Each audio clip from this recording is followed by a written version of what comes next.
Conor Oberst, thank you for coming on this podcast. You're the ideal guest. Well, thanks, Justin. Thanks for going through the catalog.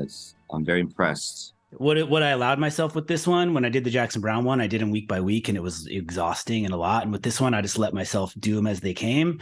And it felt like over the last 6 months, I kind of traveled 25, 27 years in time through music, which is really, really interesting. It's oh, wow, it's the late 90s and I'm graduating high school. Oh, we're going to war now. And look, he's singing about that. Oh, it really felt like some speed run through the last 25 years, which is, it'll make you think about stuff, Like you were saying before we started recording, it is trippy to realize all these different times in my life are documented, Yeah. It's a weird situation. I know. It's most people start off writing that stuff and kind of banging out their little, let me figure out how to do this things. And then they get to be like, all right, I get to hide that and debut myself when I'm 24 or whatever, 20 years old or whatever.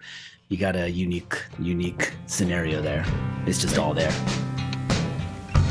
One by one to department stores, we walk through the aisles in a forest of designer clothes. You touch me and smile.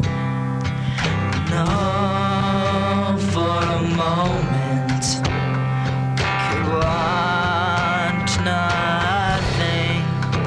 Your bright eyes burn through my exploding. I want to start you off with a question that is I was kind of considering this in my mind as the Bright Eyes record intro track of questions that is very specific to some people will want this and some people might want to skip it. But I've heard passing mention by you of Jackson Browne many times, which has a direct connection to this podcast.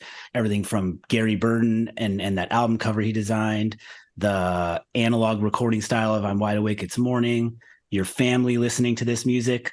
But I'm curious if that's an active songwriting influence. What's your relationship with him and his music? I mean, I love his music. Yeah, I got to meet him through my friend Gary Burton, R.I.P., who's a great artist and made basically every kind of record from California, album covers in the 60s and 70s, Mamas and the Papas, every Neil Young record, The Doors.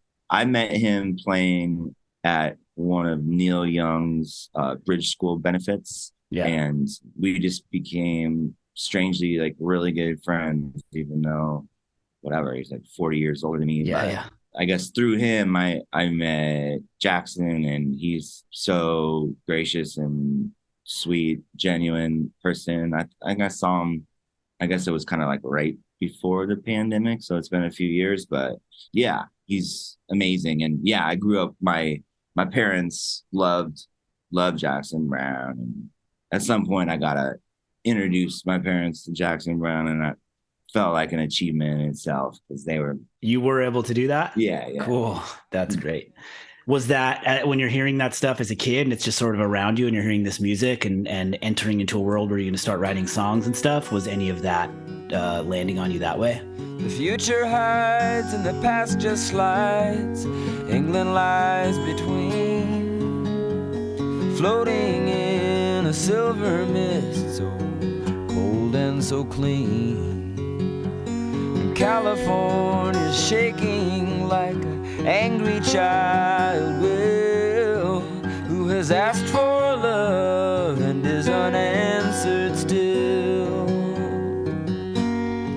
And you know that I'm looking back at. Oh, for sure. You remember 120 Minutes on MTV? Yeah, that absolutely. was the alternative. It was on Sunday nights. My brother and his friends would record it on VHS every Sunday night, and it was kind of late, but I would sneak down and watch it. So he got me into REM and Cure and Smiths and Replacements and all that kind of era of for lack of a better word, alternative. And then my parents, they loved Paul Simon and Jackson Browne and Joni Mitchell and, Tom Petty, all that kind of stuff. So I have two kind of, I guess, generational landmarks as far as music that I like them both, honestly, like equally. And I tried to, I don't know, when I started making music, they were all, I think, influential. I had a brother once, he drowned in a bathtub before he'd ever learn how to talk. And I don't know what his name was, but my mother does. I heard her say once, Patrick, my prince, have all but died. Sheer weight of my shame. You cried, but no one came. I mean, it seems kind of fair to say, like, I could hear it in the music early on that it does sound like a concoction of folk musicians you're hearing from your parents and punk music you're hearing from your friends. Like those, that kind of feels like exactly what. Yeah, I think, I mean, I don't know how like conscious I was of what I was doing, honestly, at the time. I just was making music that appealed to me. But I know that like all of that, like the stuff I heard from my brother and like my older friends and the stuff I heard growing up from my parents, like definitely informed everything I did, because I was kind of all, crammed into my brain somewhere, and probably came out in like a twisted manner, but those were the ingredients, I guess. How do you feel as someone who was the records stay, right? The documented thing stays what it is. You continue moving on. How do you feel about that being there and documented? Like, is that cool and good, or is that weird and awkward? I mean, I guess it just, it is what it is. There's a bunch of it that is kind of embarrassing for sure, but like I think that it's also like I got like nothing to hide, like when like you find out like someone was like in the Mickey Mouse Club, and then they like have to like change their image and be like, now I'm like down and dirty, edgy, it's like my shit, you can just find it all. You can like watch like every progression it's right there. So in that sense, I'm kind of free of having to like hide anything or like reinvent myself or whatever, Yeah, there's some freedom and beauty in just having that stuff out there. I guess you're not in control of how someone decides to interpret it or whatever. Like, I listened to your interview on the washed up emo thing, all about emo and everything. And like, you can count me among the people, I think, because I was growing up with and attaching to that same kind of folk music you were talking about, while also like treading into like discovering the punk bands I was seeing with my friends and everything, that when I heard Bright Eyes, I was simultaneously learning about the word emo at that time. And was just, I was like forcefully rejecting, like, what the fuck are you talking about? Like almost all music is emotional in some way. Like, what are we talking about? This is. I found it baffling too. Like I remember actually specifically like the first time Command Arena is like my high school band. We were actually out here on tour. And yeah, I was probably like 16, so it was like 1996, and like we played somewhere. I think we played like Spaceland or whatever club, and then this like girl after the show was like, "You should play it. You should have played at the whatever the other club was, because that's where all the emo bands play." And I was like, "Emo?" Like, and then I, figured out like. Yeah, but I'm like, yeah, isn't emotion part of music? I mean, unless you're like Devo or something, it's like, who like specifically tries to take it out of their music, Yeah. I feel like it's kind of like an essential part of music in my mind. What is a love song? What is like all like the tropes we say about country songs? Like, it's broken hearts. It's like, wow. But it's because, I mean, emo is its own very real other thing. Like, there's a genre and a history, and there's a thing there. You guys covered that well in that conversation. But it was like, in the moment, as a person who didn't know, I just remember like just really rejecting it. And what's come up a lot is like my high school friend Ashley burned me a few CDs, like Get Up Kids CDs, and one of them was Fevers and Mirrors. And I can remember being one of the guests on this podcast talked about like the long intro tracks as like shaking off the squares. And I wasn't looking to like this music. I'd never heard of Bright Eyes, and I didn't like the word emo or whatever. I was like, on principle, it seemed weird to me. And I remember hearing the intro track and like being like, nah, I'm cool. And it like sat in my car for like 3 or 4 months until I eventually got past that into like songs 2, 3, 4, 5. And was like, this is just good. This is just really cool songwriting. This is just good. Soon all the joy that pours from everything makes fountains of your eyes, 'cause you finally understand the movement of a hand waving good. Not only are you young and making that music, but the part where you're among like kind of an indie punk scene, a pretty special one, like in Omaha, Nebraska, clearly. The part where you're in that late 90s, like sort of slacker, kind of like don't care, just bang things out is like, I remember being heavily affected by that, like inclined to act that way too. But you really did seem to make like from Fevers and Mirrors to Lifted to the 2 albums in a day thing, like you seem to reach for something grander or more ambitious. You even talk about ambition on one of the songs in one of those records, but they're big and they feel almost like thematic or something in those moments. Like where was that coming from? And is that correct even? I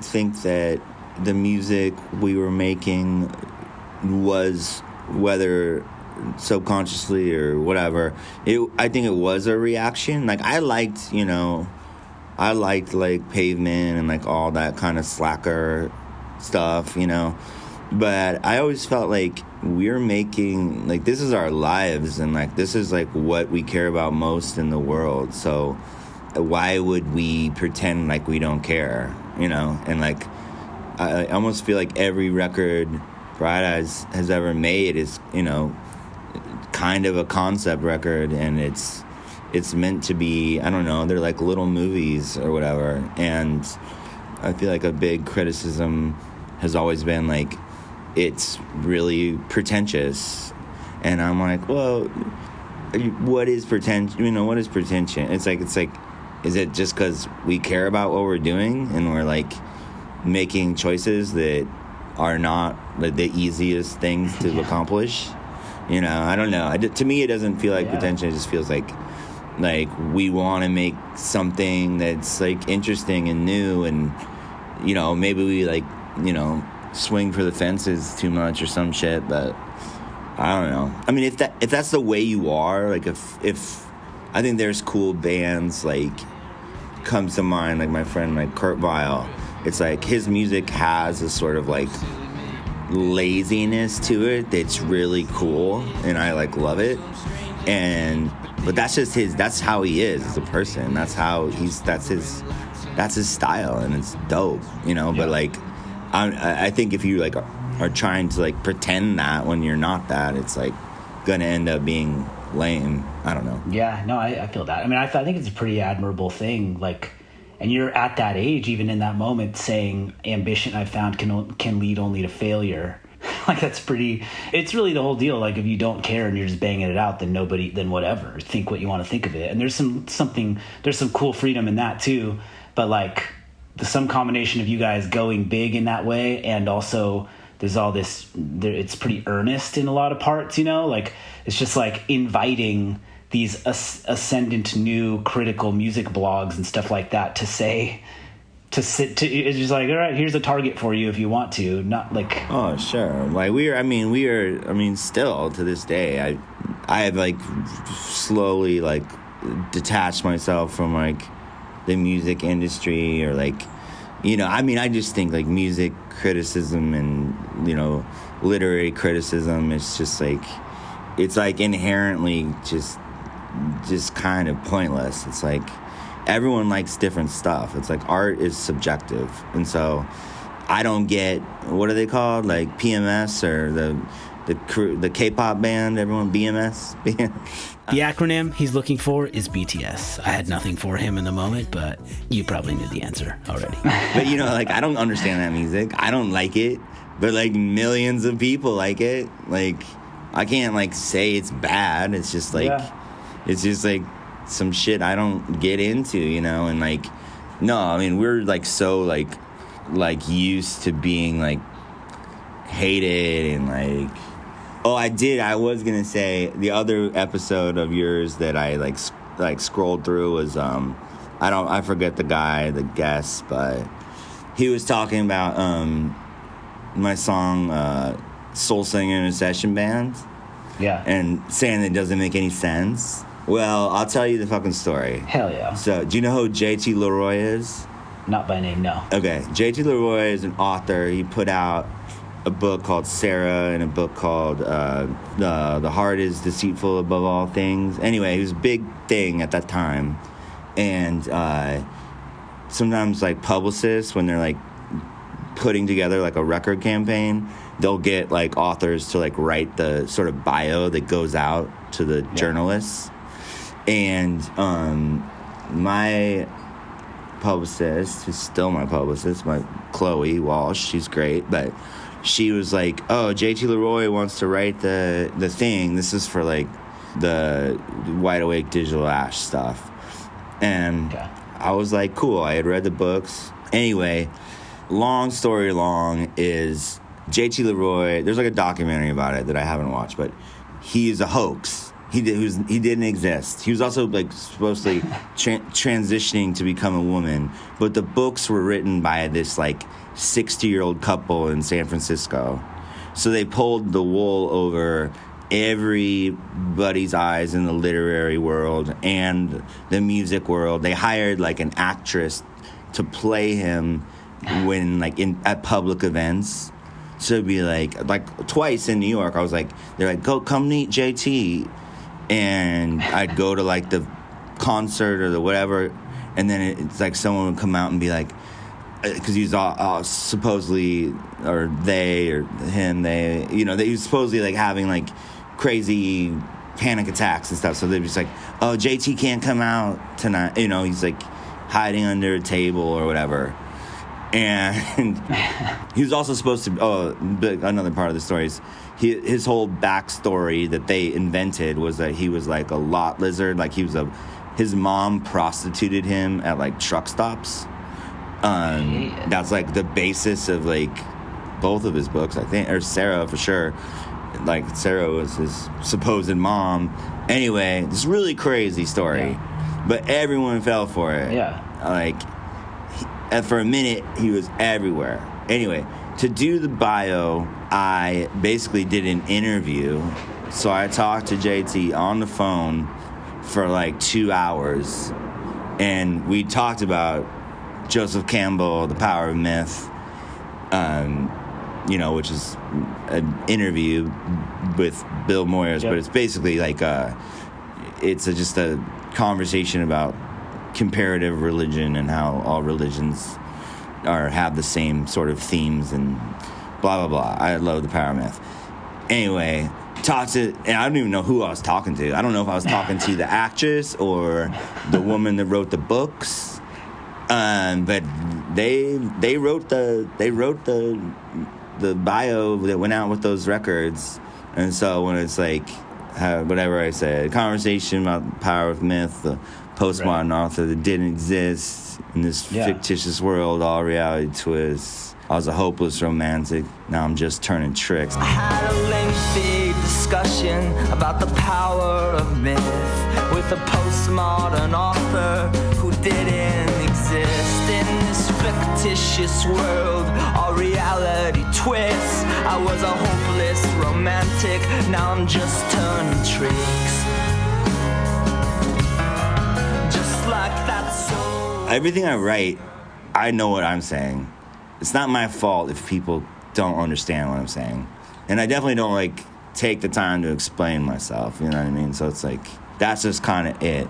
And I get it that he probably doesn't know what I'm talking about because he doesn't know that story. Yeah. But to be like, it's just like gobbledygoosh is like bullshit. It's like, no, you just don't know what the fuck you're talking about, you know? And it's like, if you write for Pitchfork for 20 years, like, that makes sense. You just don't know what the fuck you're talking about, you know? So. Damn it. I was like, it'll be cool if Conor listens to one or two of these. I just hope he doesn't click on the Casadega one. Because it's the one that was the one that had more of that in it. But glad you're here. I read a quote of you saying something like, it's being written as a way to process something. What comes out on the other end may or may not make sense to other people, but it's making sense of something for you, and that's the process that's happening. Yeah, well, I like descriptive language and like evocative language, and I'm less interested in most cases. I mean, a few songs being the exceptions, but in most cases, I'm not looking for like a linear progression of the words. You know, it's like, I like little vignettes. I like more, I guess, impressionistic imagery that makes you think and makes you, you know, you can fill in the blanks for yourself. I'm not trying to write a direct story song, like A to B to C kind of thing most of the time. It's like, I'd like it to be slightly confusing when you hear it, but like, if you take the time to like listen to it more, I think you'll find that there is like, I mean, I don't do anything accidental when it comes to my words. You know, they're like extremely specifically thought out. So yeah, I just mean whether people receive it the right way is, I can't help that, you know.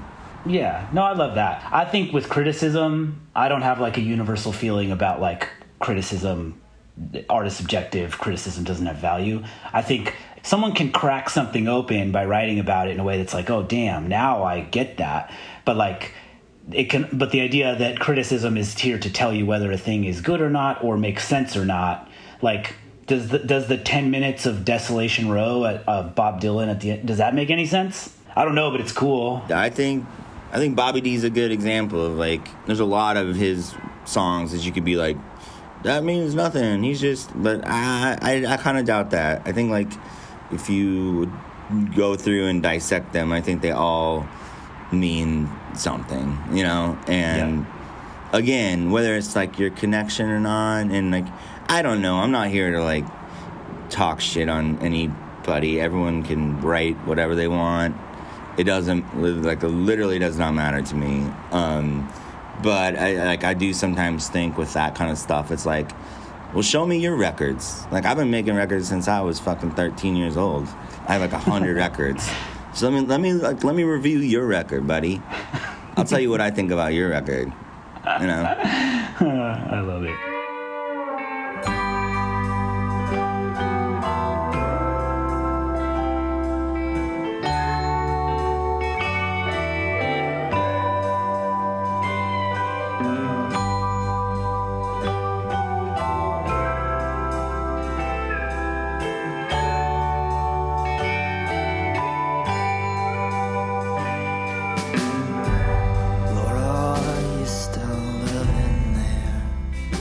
This is a little bit like psychoanalyzing oneself or something, but like, do you think that part where the end result doesn't necessarily need to make sense, but it's processing something for you? Do you think, I'm thinking about this a little bit in terms of like, I'm making this podcast, right? I'm not making this podcast just to be like, I'm going to talk about each Bright Eyes record. In a way, something's coming out in 99 and then 2022 and then in 2005 and then whatever.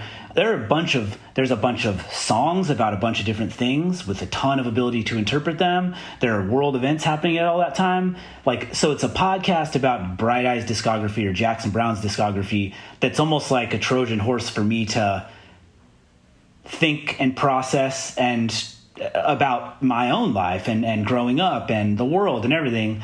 Is there some scenario where like you writing songs and like describing like the kind of songs you write and the way you write them, it's like an ability for you to say things you're thinking, things you're feeling in a way that's not just like, here's my megaphone to just say them, or my like things I'm going to post on social media, or I'm going to go find someone and just say my thoughts? Is it like a vessel through which you can like sieve that stuff out, let it out?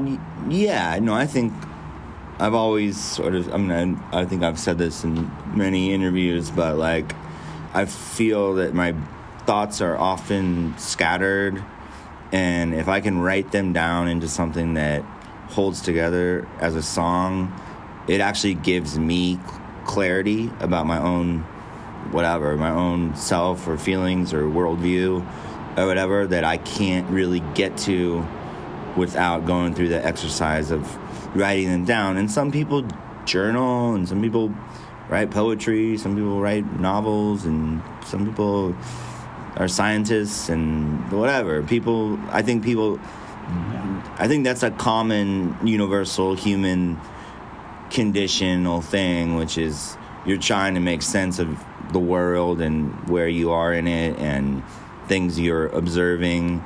And for me, I don't know why, but for whatever reason, the way I've been able to do that is by writing songs and through music, and I can't do it any other way. So it's just something that, I don't know, I've always done. And, you know, I always say, like, my favorite feeling in the world is when I finish a song and I like it, you know, and I think it's good. Then it's like, that's the high for me. Like, playing a concert, getting clapped, whatever, record sales, all that stuff is pretty, like, ephemeral in my view. But writing a song is like, that's the shit, you know. That's what I'm in it for, you know. Is it something you're doing consistently, whether or not there's an album planned, whether it's Bright Eyes, solo, something else? Are you just kind of doing it, or do you come in waves? It definitely comes in waves. You know, I used to write a lot more songs, and it does get confusing. And this is something that I think any sort of musician, songwriter that's, like, been in the game for, like, long enough, like, it does get confusing when it becomes your job and you sort of realize you have to make some kind of output because there's people counting on you, and there's contracts and obligations, and, you know, that stuff does change things. But I think the best you can do is just try to, like, remember that the most important thing is that active expression and that self-expression, and that's what you're putting into the world. That's the thing that has, you know, the potential to last. Like, everything else is really gonna blow away, you know, in the wind. It's not gonna be here. So, but, you know, hopefully, and with this day and age, with, like, internet and whatever, it's like stuff is there forever. So you used to have to be, like, one of the most important artists in the world for your work to, like, last for, like, 100 years, you know. Now you don't have to be that famous or good or anything. It's gonna be there anyway. It's true. Yeah. Like, as long as they keep building those server farms where they can hold all this shit, you know. And it's like, so it's not going anywhere. Somebody someday might listen to it. I don't know. For better or worse, that shit is there. The mid 2000s and stuff, you kind of reference, maybe not that often, but maybe it's just me, like, putting the background of, like, that time, that, like, George W. Bush, Iraq War, post 9/11 time period. But, like, you've kind of referenced cable news and, like, these kind of talking heads, and that was, like, that was that fucking moment. That was like it was a toxic thing in that moment. That was just a massive influence. Now that's all pre-social internet and everything like that. You've kind of, as far as I know, you've more or less bypassed participating in where, like, online media has gone. What's your, like, media diet like? What's your approach to consuming what's happening in the world and the internet and politics, any of that stuff now? I got, like, fully off, like everybody, like, during the pandemic, you know, I was here in this house in Los Angeles with my girlfriend at the time, and it was just the two of us and everyone, you know. So it was just, like, talking on the phone and looking at fucking Instagram and shit. And, like, I've never really been that big into, like, social media stuff. I mean, obviously we have to do it for the band sometimes, but about, like, 2 years ago, I just, like, basically cut it out completely from my life. So, like, I don't follow my friends. I'm, like, the last person to hear about anything. Like, I mean, honestly, I listen to like, you know, I listen to like NPR, listen to like Morning Edition when I wake up. I guess that's like me keeping tabs on like the world, you know. I mean, I know that's a left-wing propaganda machine. No, see, like, I don't know. I think the proliferation of things on the internet and different podcasts and social feeds and everything like that, I don't even think people can call NPR and PBS liberal propaganda anymore. It's they're like literally the only ones that are giving you facts. Yeah. I mean, I guess you could make an argument that like they're like left-leaning, but I mean, I don't know. To me, they're just like the most bland way to hear about what's happening in the world without like a bunch of fucking bullshit, you know? Yeah. So that's kind of it. That's kind of like all I really do. My television is broken right now, so I haven't been, that's my dog, sorry. I mean, I used to definitely like watch cable news and shit. Definitely back in that time too, when like it was just like the fear machine and like everything, you know, putting duct tape on everything and fucking anthrax and all that, you know. I mean, it was pretty easy to get sucked into that like little fucking K-hole, but like, I don't know. I don't really do that anymore. I try to like, I mean, I'll listen to like podcasts and like audiobooks that I think are interesting, but I mostly listen to like, I have this thing where I can't sleep without like something happening in my ear, which is bad. But I listen to like audiobooks and I try to pick the ones that are interesting, but also like very slow and bland so that I can fall asleep to them. So I listen to a lot of like science and like nature books. I really like this guy. I've heard his name pronounced different ways, but it's spelled like Thor, but it's like Thor, but I think it's pronounced Tor. Anyway, Tor Hansen is this guy's name, and he has a book. Did you just say Tor Hansen? Yeah, do you know who that is? Yeah, dude. Oh my God, I love that guy. That's unbelievable. I do like communications for a marine science organization up here in the Pacific Northwest. And this nonprofit that I work for funded a recovery plan for this endangered seabird, the tufted puffin. And Tor Hansen wrote that. I went out on a boat with him out to this island with him and his kid to like take pictures. No shit. I met him. Which book are you reading? He's got one called Feathers. Yeah. Which is all about feathers and birds. And he's got one called Seeds. Yeah. Which is all about seeds. But I don't know.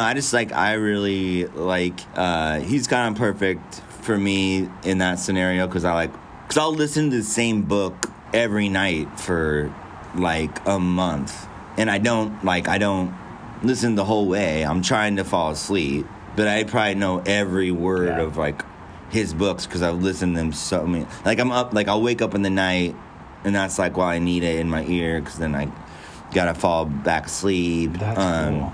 Do you know if it's him reading his own audiobook? It's actually not. And the narrators are not that good, to be honest. But like one day I was like, I don't even know what the guy looks like. And so I like watched him actually talking, like on like Wired, you know, that the technology magazine. Yep. He's like, and he's got like a great voice. I don't know why he doesn't narrate his own books, but I'm gonna hit him up. So was he cool? Was it fun? Very cool. He was very cool guy. Yeah, it was like we went out to like tufted puffins are this amazing seabird that like they kind of fly like real wonky, but then they dive and their wings are evolved for like swimming basically, and they'll dive deep, catch fish, and they've like plummeted in population up in the Pacific Northwest, the Salish Sea, which is where I work, and he went out there to help take photos and stuff. I think I shot some video of him on like a rocking boat, like that would make you sick if you watch it, like with the island in the background. Yeah, I know he like lives off like an island up there somewhere, so that makes sense. Do you guys live on the same island? So I live on Orcas Island, and he lives on San Juan Island, but they're the same archipelago. They're the same, like there's a ferry that runs between them and things. I love that word. It's a very good word. Really good word. Well, that's awesome. That's really fun. I think stuff like that, it's weird. Like when we were younger, I feel like there was like a thing like people need to be engaged in politics. People need to be knowing what's going on. People need to be in this stuff.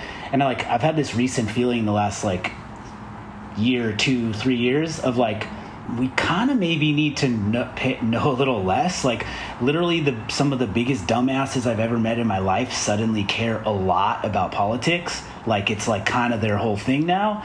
And it's like, maybe if we dialed back a little bit and talked about birds on occasion, or even some sports, or like it's like for too engaged, this is like really fucked up. Everything doesn't have to be this way.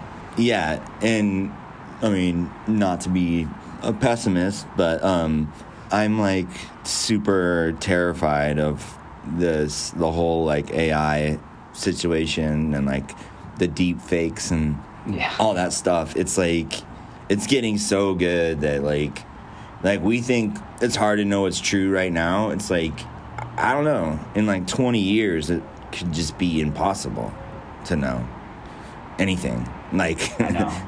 like reality like really will just be like completely subjective, which it shouldn't be. Art can be subjective, reality cannot, you know, like the whole like you're entitled to your opinion but not your own facts, that kind of shit might like cease to exist. I got a t-shirt that says everyone's entitled to my opinion, you know, so that's kind of, I wear that around. That's very good. That stuff I've like been, it's like I'm dipping my toes in paying attention to it because I know I need to, but don't want to fully think about it, you know? I know where I have landed somewhere is like AI creating art or AI creating the written word or whatever. Maybe AI could write me 12-song indie folk punk record or something. Yeah. And tomorrow, but maybe it would sound okay even or whatever. Yeah. But there's no story or feeling or thing behind it. I couldn't have this conversation I'm having with you with it, right? And well, not yet. God damn it. Give it like a decade and maybe you will. You know? Yeah, we always joke about like, you know, girl boss generator or like sad boy generator, just like music that it already sounds like AI. There's real people making it, but it's just like it's true. So derivative that it's like pointless. But yeah, I don't know. You might be surprised how good it's gonna get. Like quick. Actually, Todd Fink from the Faint, who you talked to, he's always interested in new shit, and I mean, he's like a true, genuine article genius. But yeah, he's already like, and I think like everybody's gonna do this soon if they're not already. But he's like already like writing songs like with AI shit, where he's like, you know, give me the Faint in the style of whatever, and then he's like they come out pretty good, you know. He's like, you know, and then I just like move some words around and I tweak it, you know, I edit it, but like I don't even have to write songs anymore. Oh my gosh. Oh, it's good. It's very perfect that Todd Fink is that guy, like for what the Faint sounded like and for what it is. Like this is the one I want, like bent in the direction of like crazy future shit. Oh yeah, I mean they've always been so like ahead of the fucking curve with everything. Like they're like very amazing band. Does this feel on the mark? I was reading the Meet Me in the Bathroom book, which I really enjoyed, and you're in there a little bit. But like the part, I was making this podcast at the same time, and I interviewed Todd and also thought about Digital Ash and Digital Learn around the same time that I was reading that. And they're getting to like, this is not to diss LCD Sound System or anything, and I also am deeply ignorant about subgenres of electronic music, but it's like, why we keep talking about this band as if they're like revolutionizing some kind of blend of punk and dance electronic music, but they're in New York in 2004 and Dance Macabre, like this is like, that's like Omaha in 2001. Like there was no mention of the Faint, and this like LCD Sound System was doing something totally novel. I didn't understand it at all. Like it bothered me. Yeah, no, I mean I think like, I don't know, I guess I'm like biased for the home team obviously, but like I think the Faint, I mean not saying there wasn't like a fusion of like dance and punk before them, but the way they did it, like I think all those bands, like The Killers and LCD and all that shit came like 5 years after they started doing it. And it's like, I don't know, just look at the fucking calendar, you know? It's just like... Yeah. I think something about it being that many years before and also, like, out in the Great Plains. It's, like, not the, like, hub thing of, like... But, I mean, I guess that might be and like, I don't know. No, and people, like, I mean, I can remember, like, early Fink shows, like, people were just confused. I see you working night, are you sexually amused? What's it like to have a room of guys encircling you? How she moves and how she walks, they all patiently wait, while the heat from in their pockets could burn marks into their legs. Without your needs and your support, she'd have a job the same as ours. Nothing daring, would she miss a job that's sexual? They were just like, what is happening? And they had like all their lights, like these are like in DIY like punk clubs, and they had like they were triggering all their lights with their feet, like guitar pedals. So it's like the chorus hits and they hit the strobe light, and like they were like their production value was like so much above like every other band that played that night. It'd be like a 5-band bill, and then all of a sudden you're like in like a stadium basically, and you're like, what is going on?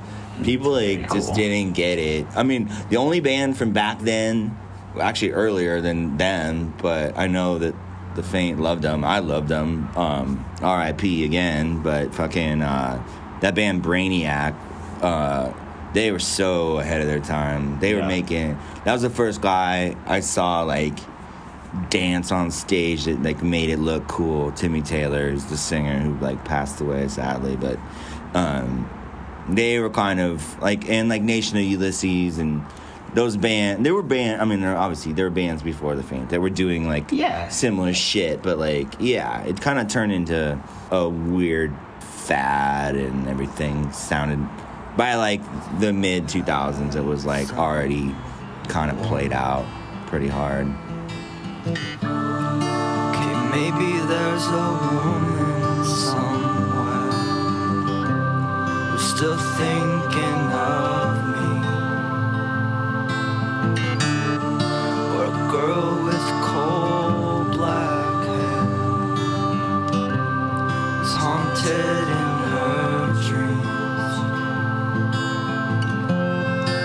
But what they've seen, well, it wasn't me. It's just some lie. They slept beside. Yeah, I kept this from them, but I can't keep this from... Can I hit you with just some like one-off random questions? Yeah, totally. We were talking about songwriting earlier, and you have like there's like a steady thing that I appreciate that feels like coming at everything from some unique angle or askew or whatever, and the closest you probably come to directly down the middle, like it's not coincidental that First Day of My Life is this big thing that a lot of people love, and I love that song and find that to be a beautiful song. Tell me if this is ignorant or if there's any truth to it at all, to say that like I feel that if you wanted to, you could sit down and write versions of First Day of My Life anytime you wanted to. But what you're setting out to do is not do that. So if you wanna be with me, with these things there's no telling, we just have to wait and see. But I'd rather be working for a paycheck than waiting to win the lottery. Besides, maybe this time it's different. I mean, I really think you like me.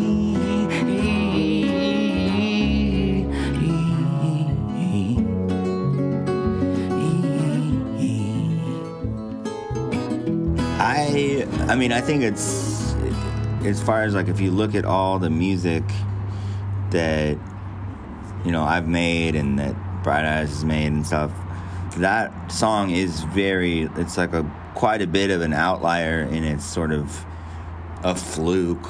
I wouldn't be like, that's our most famous song, you know what I mean? But like, so I don't know. I can't say I could just do that all the time. I think that it's like sometimes things that feel kind of like not like a throwaway. I mean, I like the song when I wrote it, but I mean, it's obviously like hyper, you know, sentimental and, you know, whatever, borderline corny or whatever you want to say. But I think that it is what it is. It's like I guess what I'm saying is I don't think I could just sit down and write that song over and over again, because like it happened very like organically. I was not trying to like write some kind of like love song for the ages. I was just like just writing a song about whatever, the relationship I was in at the time, and that was that.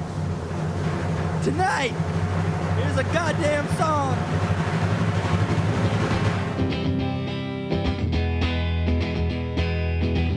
For all you goddamn people.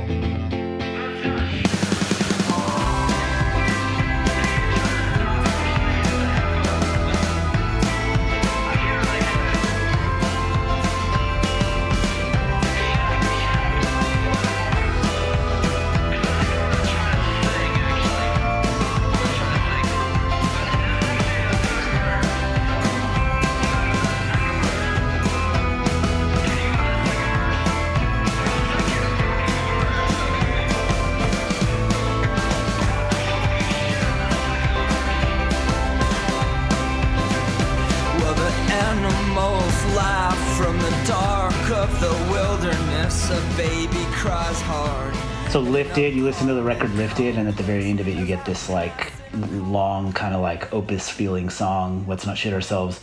That record hangs together in a way that I just love. Like there's a feel to that whole thing, it feels very communal and everything.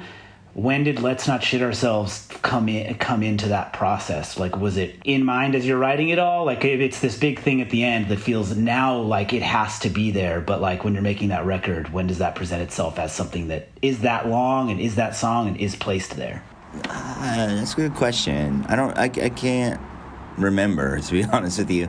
But I do remember, like, at that time, I thought it was somehow cool, or I don't know, I was in a phase where it was like writing a lot of verses to things like Waste of Pain and Big Picture and that song. It was like I thought there was something cool about having a song with like 10 verses. I think it's cool. But I used to like I actually do that, like I still do that like on like a lot of songs, but then I just pick like the 3 I like the most, you know? Which is I think also the reason that sometimes the songs might seem like disjointed, like because the topics aren't exactly, you know, connected, you know? I mean, that's like whatever your boy was talking about soul singer and session band. It's like, I do think all those verses tie into, I mean, soul singer and session band, the idea of like a soul singer being like improvisational and like singing from the heart, and a session band, you know, obviously being just people that are hired to play at a studio or like a wedding band or whatever. They're just like going through the motions. And so the whole idea is like, you have this person that's capable of so much more, but because of their circumstances is like trapped in this situation where they can't be themselves. Yeah. They can't do what they're like meant to do.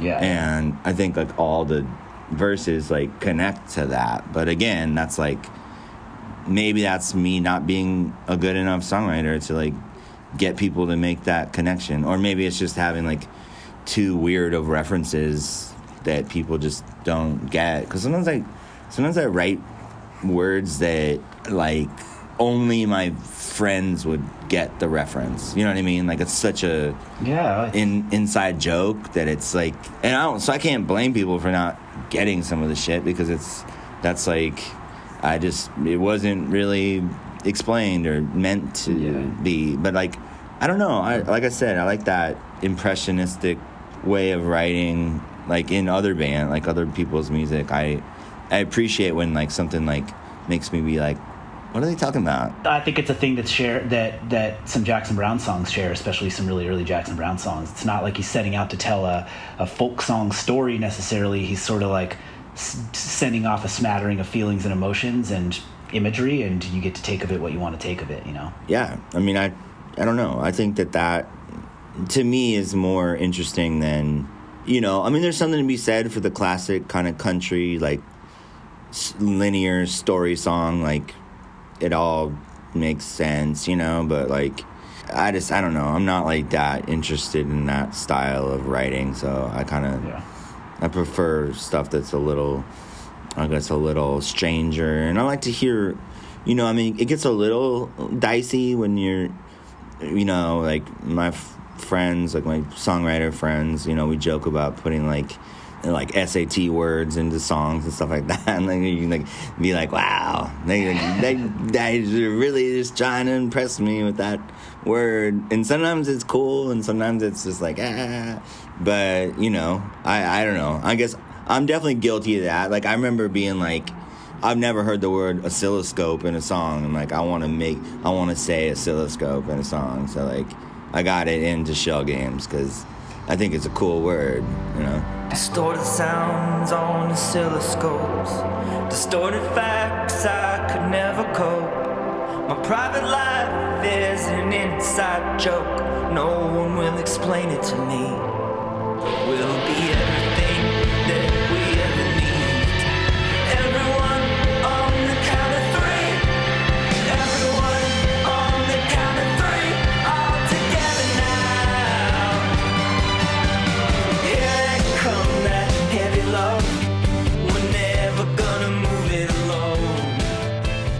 I'm going to keep an eye out over the next like 5-10 years to watch for Archipelago to show up. Exactly. I'll do that today. I'll get that done. Archipelago, yeah. I heard you say some nice things about that Waxahatchee record that came out right at the beginning of the pandemic, which is one that I know I'm not alone in loving, but like felt just like a perfectly timed, beautiful thing. Did you hear that as it came out, or what was your relationship with that record? Yeah, I mean, I've been a fan of Katie's for a long time. Weirdly, like her and her, you know, she's got a twin sister, Allison, and they were in this band, P.S. Eliot, like when they were kids, but they're from Birmingham, Alabama, which like Maria Taylor, who's played on a bunch of Bright Eyes records, and Azure, and Macy Taylor, who's played bass in the Mystic Valley Band, played bass with me a bunch, and their little sister, Kate. I'm pretty sure that Kate and Katie and Allison were like all in the same grade at the same, like, they have like a arts kind of high school down there. But anyway, I've known about her just from that for like a long time. But yeah, there's something, that record, like, I agree. It was so, I needed that one. And it was so, it's just such a beautiful record. It's like one of the best records, I think. Allison always had a heavy disdain for every link in that old chain.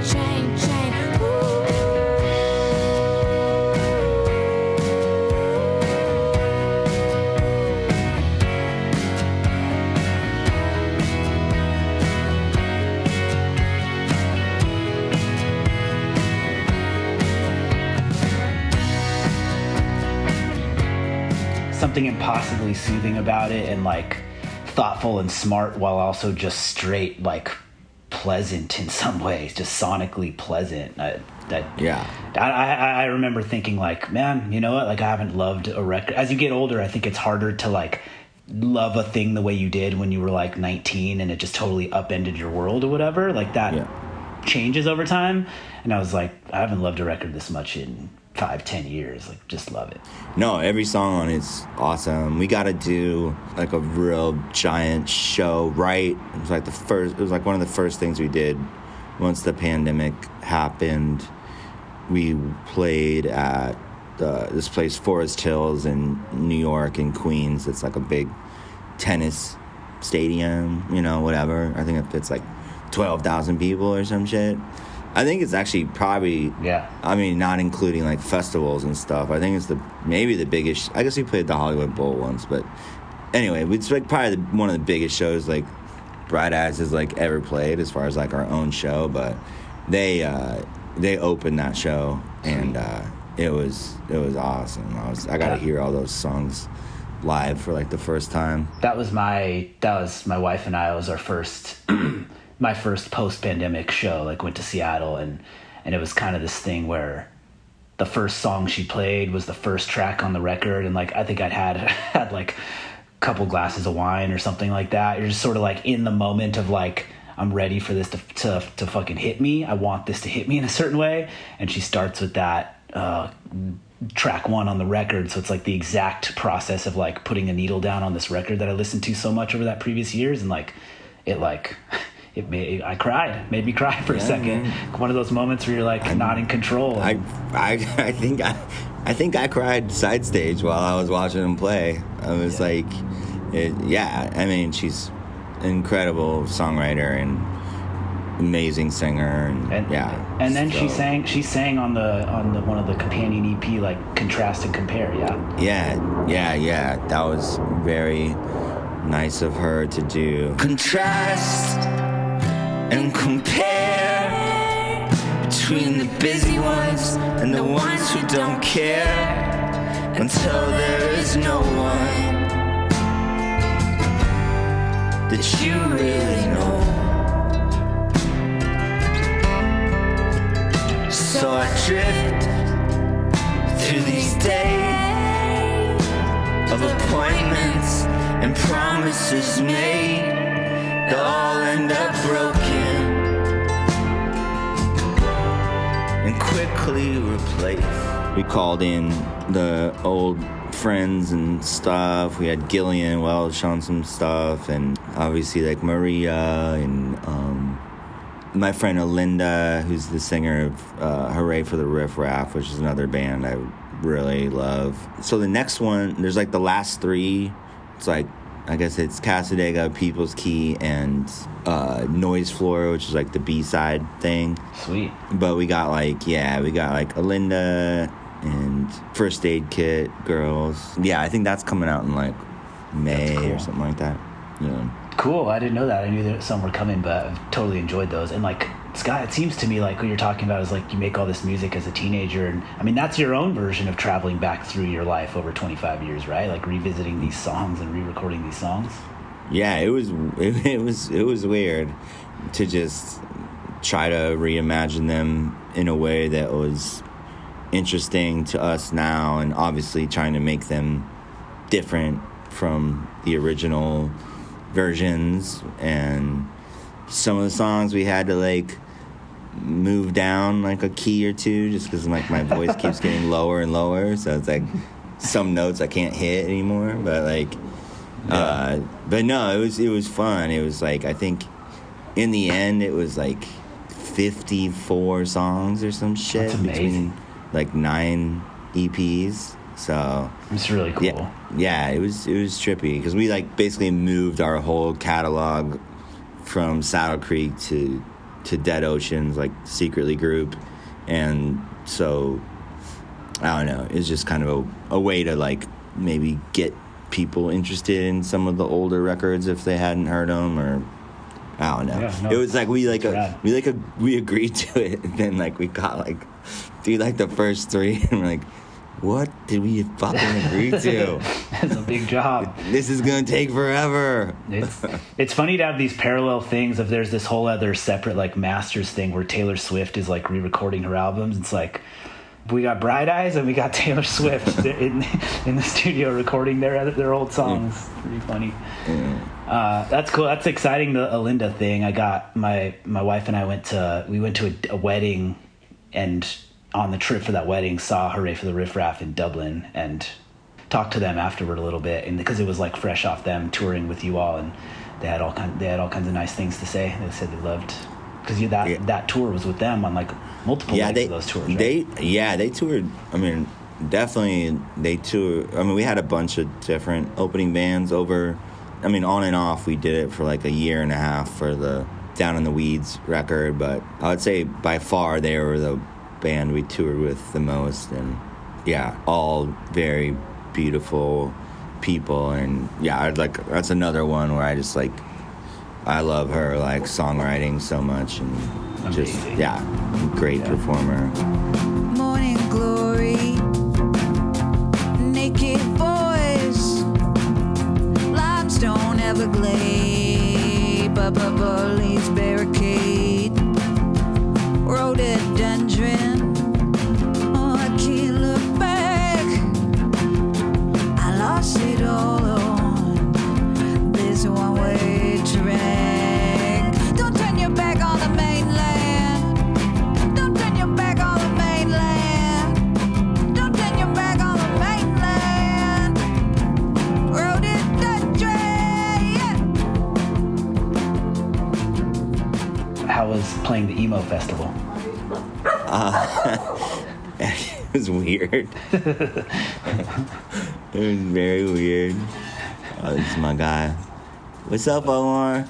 Hey, what's up, How you doing? How old is? How old is she? She's like 2.5. Wow. She's a little, she's still a baby. Let me go and check down there. All right, cool. Thanks, man. My guy Omar, my basement's flooded, so he's trying to fucking fix it up for me. Damn it. Nice.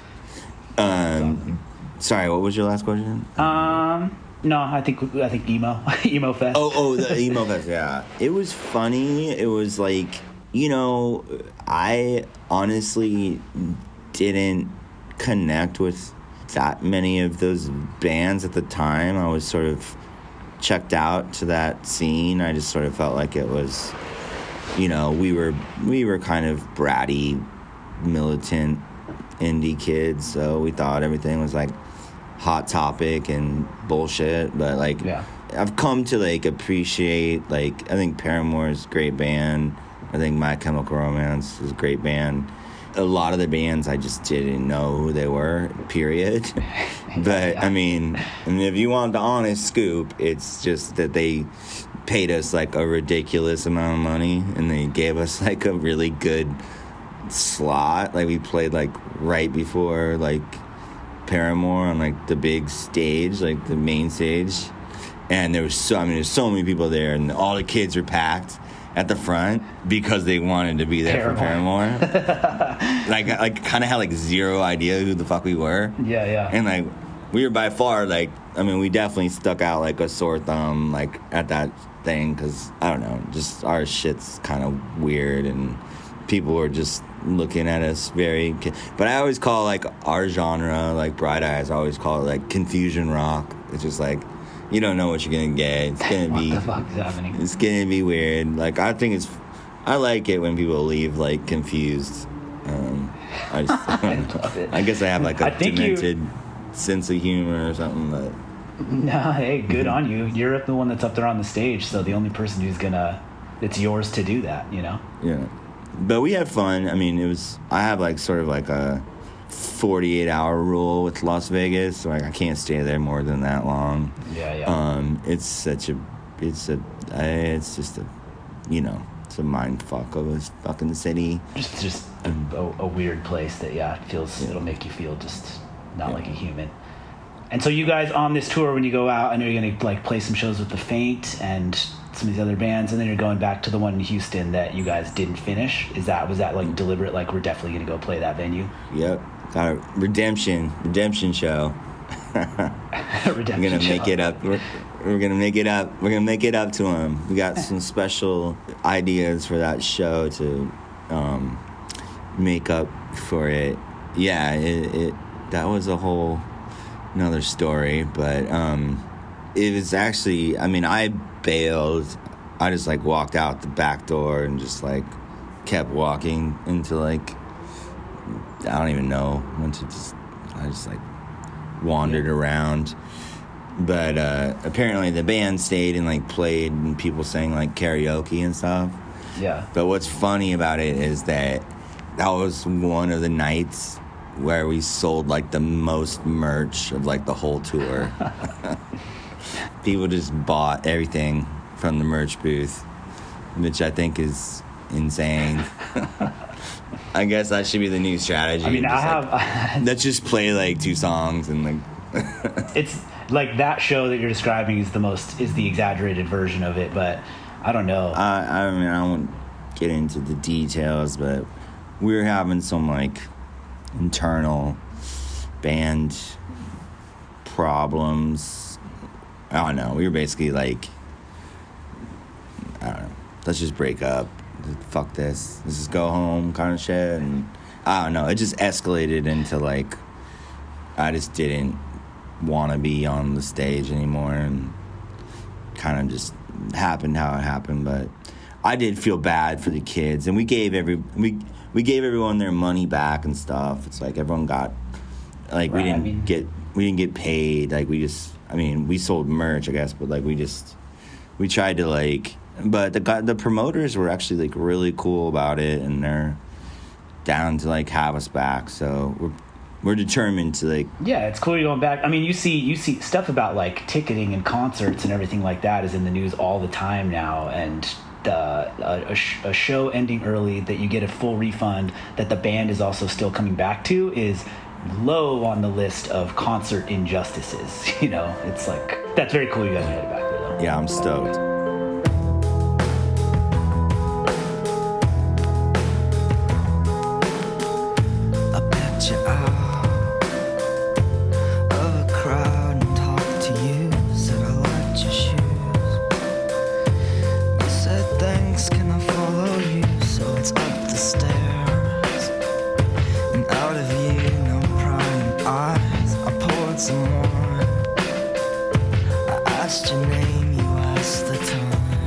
The idea that like Tim Kasher came on the first episode of this show.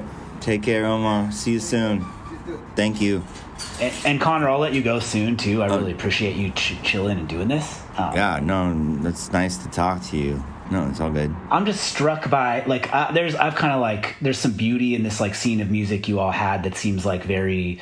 You're a child, you know, like I think I asked him like, okay, so 6 years difference, so you're 14 and these guys are 20, and he's like, you just kind of saw that he saw you could write songs, knew your brothers, and you were a cool, curious kid and whatever. And he's just like, yeah, he was a young kid, and we made sure that they didn't like drink or stuff too much or whatever a little bit, but like he was just there. What was that like for you as now you're the 14-year-old and these guys are this? Like, were they peers? Were they older brother like types to you? Like, how'd that feel? They were very generous. Basically, like, my oldest brother, Matty, was basically the same age as, like, Kasher and McGinn and those guys. And then there was, like, Ted Stevens, who was maybe a year or two younger.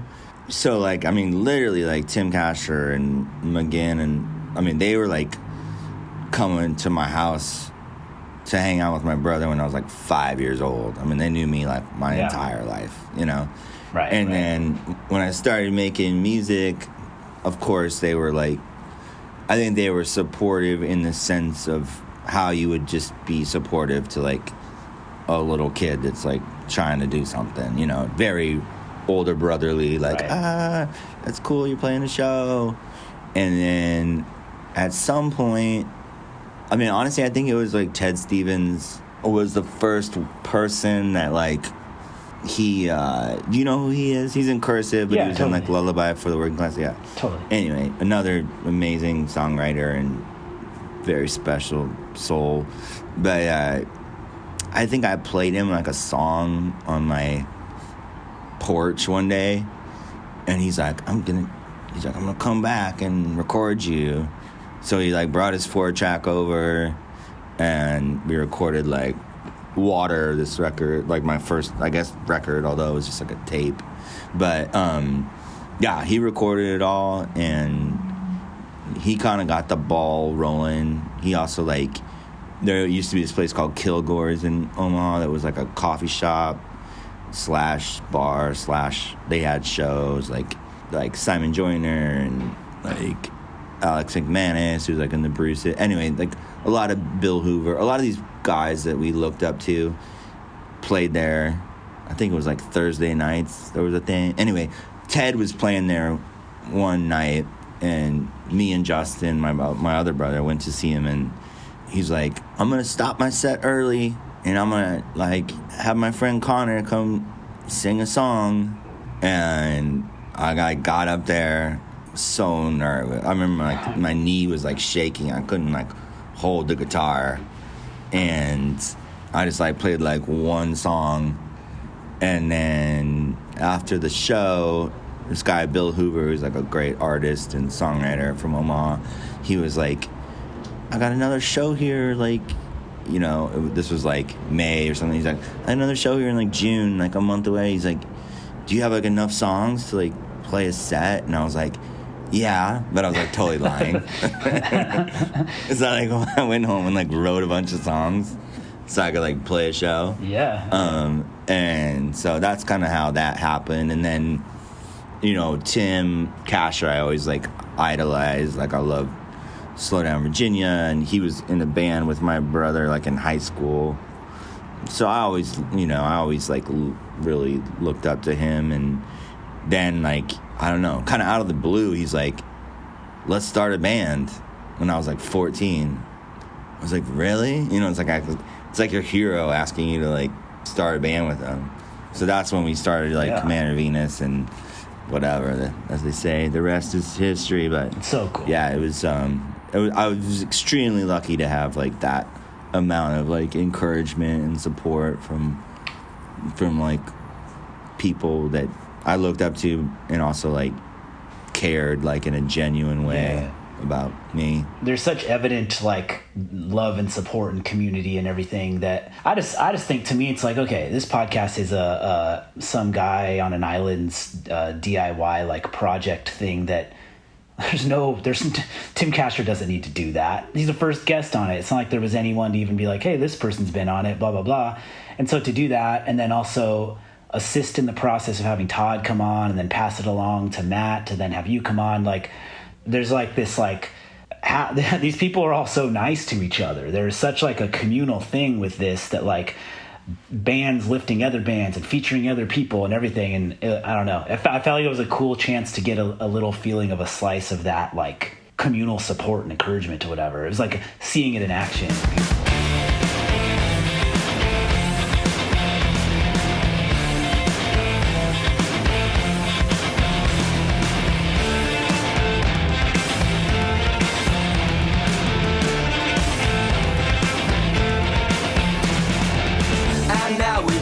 Present songs per verse and songs of lament, a couple hymns of confession, and songs I recognize on sick obsessions. Sing along, I'm on the organ.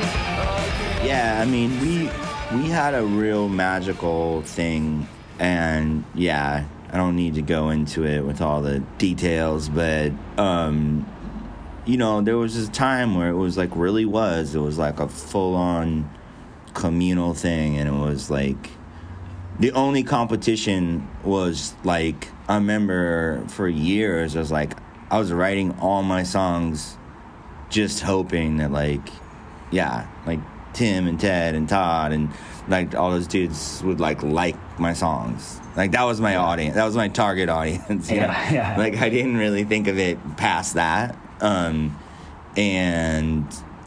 yeah, there was like you know, making the label and doing all that stuff together. It was really magical and beautiful and like super like uncommon. And yeah, it was a very special thing, you know. And then as everything goes, it's like money gets involved and success and people getting pulled and like labels trying to sign bands and like trying to like, do we stay together? I mean, I remember the Fink turned down I wish they hadn't now when I think back to it, but they turned down like multi-million-dollar like record contracts so that they could like stay on the label, which like if they would have just signed, they would have beat the fucking Killers and LCD to the punch, you know, like they would have already been huge. But they stayed because we thought of it as like this like kind of whatever sort of like communist, like we gotta all stick together thing. So we all turned down like a lot of opportunities that we wouldn't have if we didn't have like the friendship that we had. And then yeah, it just kind of, you know, some shit went down with like whatever. Some shit went down and like everyone started to splinter and like do different stuff. And I mean, I guess that's like you all. It's another version of you having everything like on documented record.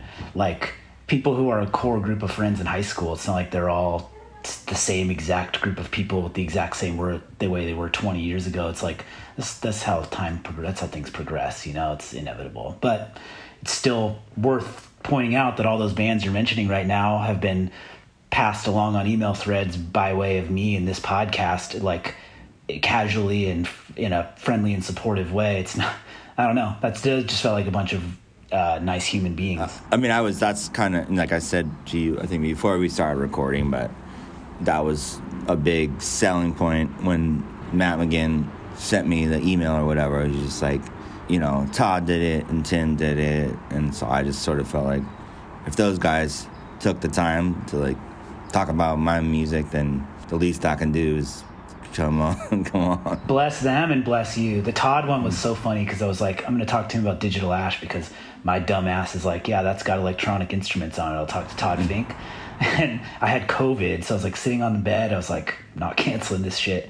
And then it was like 2-3 minutes into the interview. He's like, I asked something, and he's like, you know, I'm not really the type to remember specific things or blah, blah, this. And I was like, okay, this is beautiful. But it was like, you know, the kind of thing where you're like... Did you talk about his hats? I did, yeah. Absolutely Yeah. did. Absolutely The hats did. are But sick. like, they were really amazing. And like, I think what it does is the kind of thing where like you think your plan might be something like I'm going to shoehorn a conversation about Digital Ash and a Digital Learn into a conversation with the Faint or whatever. And you have all your ideas for things. And when you toss that out, the conversation's actually better because you're just talking to Todd Fink about a place and a time and art and combining styles of things. And this is way better. It was cool. It was. I had to cover the Digital Ash stuff a little, like my own after that a little bit more. But like, it was beautiful to talk to him. Yeah, he's an interesting guy. He does not, you know, the whole idea of like not being in a box. It's like I feel like you could like literally show that dude like a picture of a box and be like, Todd, what is this? And he just like he couldn't answer. He'd be like, I got no idea, because he's like such a free spirit and like open mind kind of guy. All right, couple more, and I want to let you go. You a band I hear you mention a lot. That's a band I've been aware of, but just have not listened to, but need kind of like, why should I check them out? What's my like keyhole into it, or whatever? Is Superchunk. Tell me why I should listen to Superchunk. I mean, Superchunk, that was a big one for us, like early 90s. You know, they're from Chapel Hill, and then Mac and Laura started Merge Records, you know, which put out a million amazing records. M-Ward, Spoon, they put out a couple of my solo records. I mean, tons of stuff, like too many to even, Magnetic Fields, like too many even to count, really. So they had a crazy, great label that we kind of like modeled our label, like Saddle Creek, after, in a way. Like Merge and like Discord were like our big ones that we like were trying to be like, and I guess to a lesser degree maybe like Sub Pop, but Sub Pop was a little like, I don't know, they were like bought by or they were like part of like a major label for a while, but whatever, they're still a cool label. But like what record to start with, kind of Let's do that. They definitely got more. I mean, their earliest records, like one of their real famous like early songs is called Slack Motherfucker, and it's like, I'm not working for you.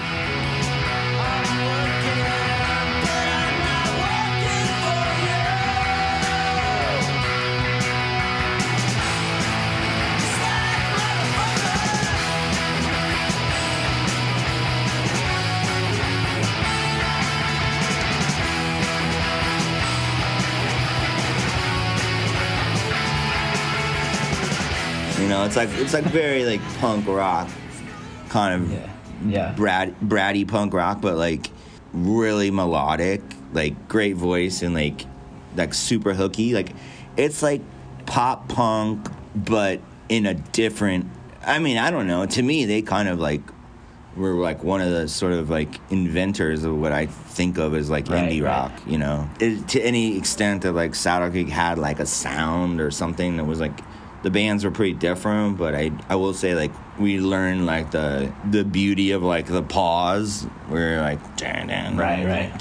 The dynamic, like that was like, you know, that was, I mean, I guess that was like Fugazi too, but like definitely Superchunk was a part of that. Yeah, I don't know. I guess my advice would be just maybe start at the beginning. No, I mean, they have a lot of records, so okay. I'd say start at the beginning and then just like know that as you get further down the line, you know, you're gonna get, it gets a little slower and like there's a little more like, there'll be like strings and stuff sometimes, so they kind of get more orchestrated, but the first stuff is like very straight up, like, you know, just punk rock. I'm gonna do it. Johnny Hobson was a good man. He used to loan me books and mark stamps. He even got me a subscription to the Socialist Review. Listening to records in his basement, old folk songs about the government. It's love of money, not the market. He said these fuckers push on you, and freedom yells, but don't cry, whatever sells, we'll decide, but there's no hell when you die, so don't look so... What, all right, you guys are coming up in like the late 90s. What is the sort of like, you guys are playing music, making this, starting this label, everything in Omaha? Answer this however you want, but like, I'm curious, what presence in that city and in like music in that city and anything does 311 play? What do you think about 311? Don't know if you've been asked that before, but it's curiosity. You know what? This is actually very like pertinent to my current life, which is, so 311 was the band I was talking about that my brother Maddie and McGinn and Kasher were all in when they were in high school, like sophomores in high school. They were called March Hares, which is a cool name. But they opened for 311 a couple times, and so I saw them, and I gotta say, like, to us, like, and like I said, we were like asshole little indie whatever shitheads. So to us, they were kind of like a butt of a joke, you know. But I gotta say, when I started living out in LA, like I've had a house here for like 10 years, but like my friend like Jenny from Warpaint, she like loves them, and she thought they were from Los Angeles. Like, dude, they're from Omaha, because they moved to LA and then they got famous. And right. But then my friend Alex, who's in this band So Glows, who's been staying out here with me, and like we've been like working on music and stuff. But anyway, same thing. He's from New York, but he like fully like when he was young. So we've been like listening to 311 like all the time, and like I gotta say, like I'm like I guess I'm coming to it late, but like I'm a fan. I think like they were like a really weird, interesting band. You know what I mean? Like, because I loved like still love Rage Against the Machine, and they're kind of like a little bit like that, but it was like rap rock before.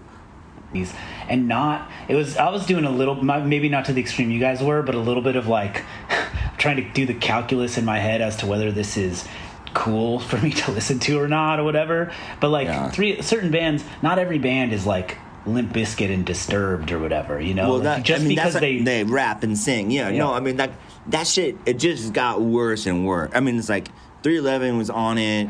Obviously, Rage was like the illest, and then once you get into like Linkin Park and fucking whatever, Korn and Limp Bizkit and all that shit, like it just gets more and more fucking terrible. It's like the things that follow taint what the memory of the original thing is. Like I think that's happened to Sublime. The band Sublime has so much good music. Yeah. But the copy of a copy of a copy of a white guy reggae band like that, it's like it's kind of the worst possible thing, and down at the end of the line that like then affects the original in a way, you know? No, for real. No, that's a good point. You kind of like you start associating things that shouldn't really be associated. Like Limp Bizkit and Rage Against the Machine are like polar opposites to me as far as like how good they are and what they represent. Like Limp Bizkit's bullshit and Rage Against the Machine is like one of the, like, the best bands ever. Yeah. But like people like put them in the same fucking bin for some reason. I mean, it's the same thing that happens with rock music in the Pacific Northwest in the early 90s and emo music in the 2000s, and you know, it's just tale as old as time, kind of. Yeah. All right. Well, cool. What? I know that you talked about some more companion EPs. I know you guys are going on another tour. What kind of, in any way you want to answer it, what's sort of ahead for you? What's next? Well, we're doing this little short tour in May. And it's stoked because, like, we had, like, such a big band last year, which was really cool. We had, like, John Theodore playing drums, and we had, like, I don't know, we had, like, strings and horns and da-da-da-da-da. But for this tour, it's just the three of us, like, Walcott, Mogus, me, and Maria and Arinda from Azure. Yeah. Arinda's going to play bass, Maria's going to play drums. She's a sick drummer. Cool. They're both great. Yeah. They can both sing, like, perfect harmonies. So just the five of us, and we're gonna do that little run, and then just been like trying to write songs. I think that we'll see how it goes, but I kind of feel like we might start working on another record, like maybe in the fall or something. Nice. We gotta like write a lot more between now and then, but assuming we have the songs that we need to, like, whatever. I'm sure we can figure it out, but, like, contractually we need to deliver another record. The pandemic just, like, made everything crazy because it was like we're supposed to deliver, like, 2 records within, like, 5 years, and we're like, oh, that's really seems like easy, you know. But then, like, the pandemic, like, erased 2 of the years, so. Not only a pandemic, but you also decided to re-record 50 old songs in the middle of there, too. That's kind of a lot. Well, that's exciting. And something that I haven't said that isn't a question, is just a thing, is like, I don't know, the pandemic was weird. The time, it's a weird period, that first year that all happened. And so it was like inexplicable the way Down in the Weeds initially kind of passed by me. Like I heard a little, but like, and the process of revisiting and tracing the Bright Eyes records up to that and getting there, and kind of like, without getting into it, kind of knowing like some of the stuff that went into like making that record, or some of the things you went through before making that record's amazing. I haven't had a swing from like, I think I was just busy, and where was I emotionally? I don't even know, but like really, really loved Down in the Weeds Where the World Once Was. Didn't hallucinate, it wasn't strange. Inside the lines I drew, been staying in my lane. Wasn't assigned to me, I'm not to blame. Brown bottles of Jameson, gray ashes in a tray I put out, got cancer, sir. Thanks, man. I'm really proud of that record. We put in like, we spent like over 2 years making it, and like we it had been so long since we made a record that we wanted to come out strong. And the timing was like the worst possible timing for releasing a record, but everybody went through that, so it was just kind of baked into it. But I feel like a lot of our records, like, it takes people, even like fans, like a minute to like get into it. Like, the starkest version of that was like we did the Wide Awake tour, like 4 months, like all around the world, and it was like we just basically played that record and other songs, and it felt like we were like the fucking Beatles or something. Everyone screamed, like picture, like flash. Still, when there was like flashing cameras, I remember like coming on stage and just be like, just flashing cameras. 1, 2, 1, 2, 3, 4.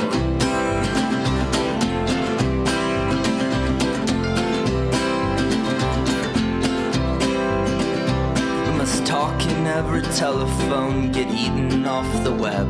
Must rip out all the epilogues from the books that we have read, into the face of every criminal strapped firmly to a chair. We must stare, we must stare, we must stare. We must take all of the medicines, too expensive now to sell. Set fire to the preacher who is promising us hell. Into the ear of every anarchist that sleeps but doesn't dream. We must sing, we must sing, we must sing. And it'll go like this, alright. While my mother waters plants. And then like right away we did the Digital Ash tour. And like we didn't play any songs from Wide Awake. And people didn't know what they were buying tickets for. Oh man. So they, like everyone left just pissed. They were like, this is like the worst. What the fuck? Like, everyone was just mad as hell. And I mean, I thought they were pretty like sick shows, but like, I mean, the band was good. We had like the Faint dudes, and like we had our shit was pretty dialed, but like we just didn't play any songs anyone wanted to hear. And so, anyway, it just felt like something deep in you is getting a little bit of. You're getting your little sinister joy out of that. But like, I guess slightly. But then like, but my point being like, then like 10 years later, people are like, oh, Digital Ash is like my favorite one. I'm like, well, I wish you would have come to the show, because it sure didn't feel like that. That's good. No, I think it came up in the Todd Fink conversation that you put out I'm Wide Awake It's Morning and Digital Ash and a Digital Urn like next week.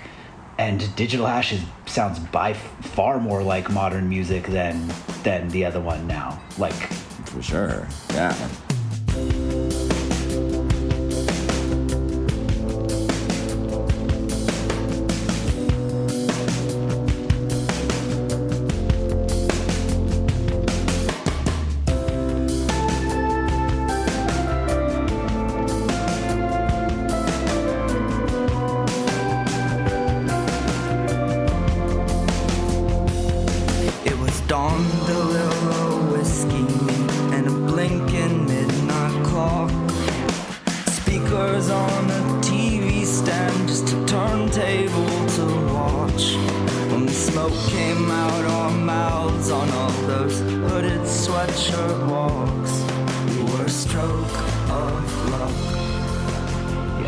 I think people got confused by like I mean, it's probably the way like it was advertised or something, that like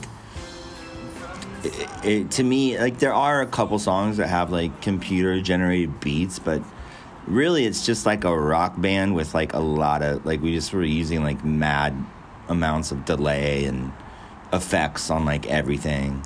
Like it's not really like an electronic record. I think that the title like makes people think it is, but I just like the title. It wasn't supposed to be like, most of the drums are real. I can only think of like a couple songs that have like programmed drums. It's like, it's kind of just like Michael going crazy with like delay pedals and shit like that, you know? Cool. Well, I feel like there's anything I haven't asked you about that might be a good, that you'd want to say or that would button this up? I don't know. Again, I really admire your stamina to like go through all this shit, and I don't know. Best of luck with. So you kind of do it like each season's like a different band. Do you know who you're doing next, or we can't reveal that at this point? No.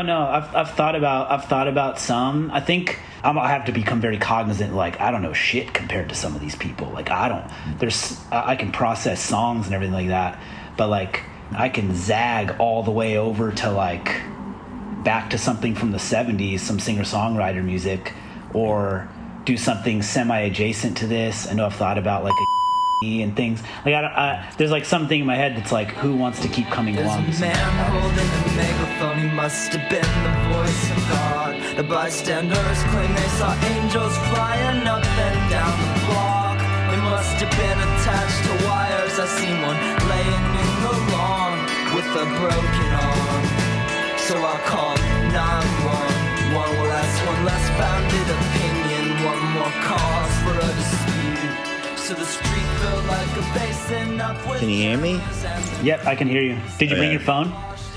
Yeah, I still got the phone. No, my shit was like literally about to die. Now you're in my bedroom, so sweet. It's getting pretty sexy here. This is the path. But yeah, no, I think like after the Deluge, just kind of I think that can apply to a lot of stuff. It's like you're learning about like a flood of material from like someone and like trying to figure it out. I don't know. I think the title works. Yeah, no, you're looking back on it. And I also heard there's like a famous French poem that I wasn't aware of that someone told me about. It's cool when you find meaning that you didn't originally intend in something. Yeah, for real. Right on. If you ever want to come up and go out and look at birds with Tor Hansen, hit me up, dude. If you can get me in touch with Tor, dude, I'll be there. You want to see my dog? Yeah, I do. Tell me about dog. This is Petra. Petch, look at the camera. Petra. This is my little baby. But you said dog's 2.5. She's 2.5. She's really cute. She's too smart for her own good. She like outsmarts me a lot of times.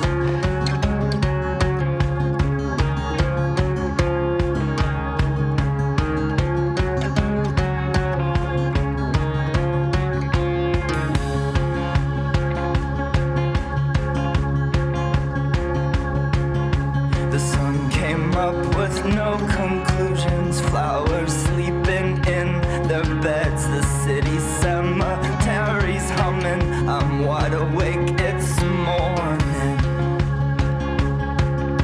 I have my drugs, I have my woman. They keep away my loneliness. My parents, they have their religion, but sleep in separate houses. I read the body count out of the paper, and now it's written all over my face. No one ever plans to sleep out in the gutter. Sometimes that's just the most comfortable place. So I'm drinking, breathing, writing, singing. Every day I'm on the clock. My mind races with all my longings, but can't keep up with what I got. And so I hope I don't sound too ungrateful. What history gave modern men a telephone to talk to strangers, machine guns and a camera lens. So when you're asked to fight a